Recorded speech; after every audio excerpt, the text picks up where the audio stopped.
My name is Joseph Borick. And I'm Jamie. And we both are students here at MSIH. We actually got married when we were undergraduate students at University of Miami. How about you? My name is Nathan Douthit. And I'm Katie Douthit. This is our son, Judson Douthit. And I'm a second year student here at MSIH. We are from Alabama. Judson was born here in the south of Israel. We met at Auburn University. We originally met in high school. Actually, one of the reasons that I really fell for this guy was because he wanted to do the same thing as me. We wanted to serve underserved populations, and we thought being a doctor would be a great way to do that. One of the things that we did in undergrad was go to Haiti together, and we got the opportunity to serve with amazing doctors there. So something that really intrigued us about MSIH was the focus on global health and serving underserved populations. It was always kind of on our radar long term to end up overseas somewhere. And as we explored those options, started to get a little discouraged knowing it was going to be another 4 years in medical school and then however long our residency would be after that before we could really feasibly live somewhere outside of the United States. And so when the school kind of presented itself, it very quickly became our number one choice. So we've gotten pretty creative, I think, with balancing life stuff with schoolwork. We take turns making dinner, and the other person reads questions. So that is helpful because it feels like we're learning together, which is really good for outward processing. Think about it that way. A single student will have to be cooking their own meals and not having somebody else asking them questions, teaching them while they're cooking. Yeah, I think we have it. We're in a unique situation. We have it the easy way, I think. Yeah. One unique thing that you don't think about is just grocery shopping.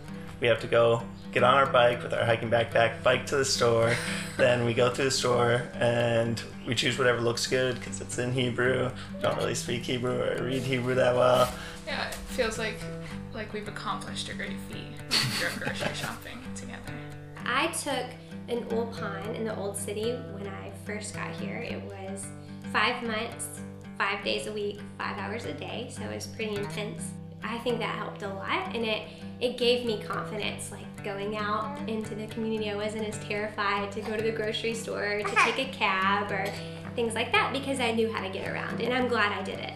As far as language, our church is also, everything's in Hebrew and then translated, and so I think that's been a good outlet for us too, I think, to learn. For me, especially to learn things that aren't medical Hebrew, to just talk to people about their lives, but for Kate as well, just to have that confidence to approach somebody who's a Hebrew speaker and be able to talk to them. I think that's been a big plus.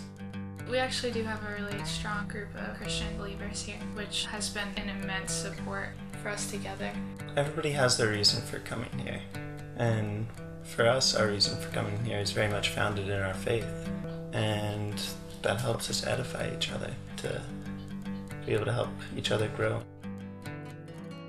Yeah, I'd say that was something that we weren't, I don't know, we thought about for sure, but didn't necessarily anticipate what that experience would be like, having Judson here in Beer Sheva, giving birth in a foreign hospital, and that was actually a really great experience for us, and it was difficult, but we felt like we had a lot of community and a lot of friends who, our hospital room was full of visitors for the days that we were there, and it was obviously hard being without our family. I would never say those people replaced our family, but we didn't necessarily feel as homesick as I would have thought having Judson, just because we felt so well taken care of by the members of our church, by the Christian community here, as well as by my classmates and by that community at MSIH.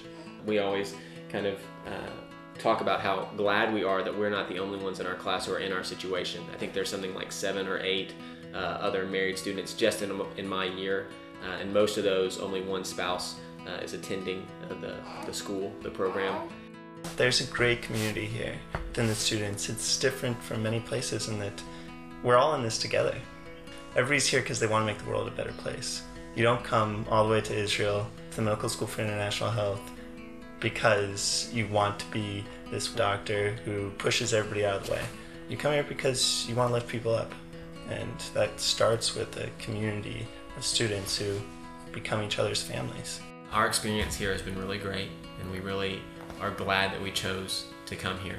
This has been something that we knew was going to be difficult, We kind of weighed it out before we made the decision. Obviously, it's a big decision when you're coming for 2 people, but whether you're married or single or you have kids or you don't have kids, this is really a place that you can make feel like home for the time that you're here.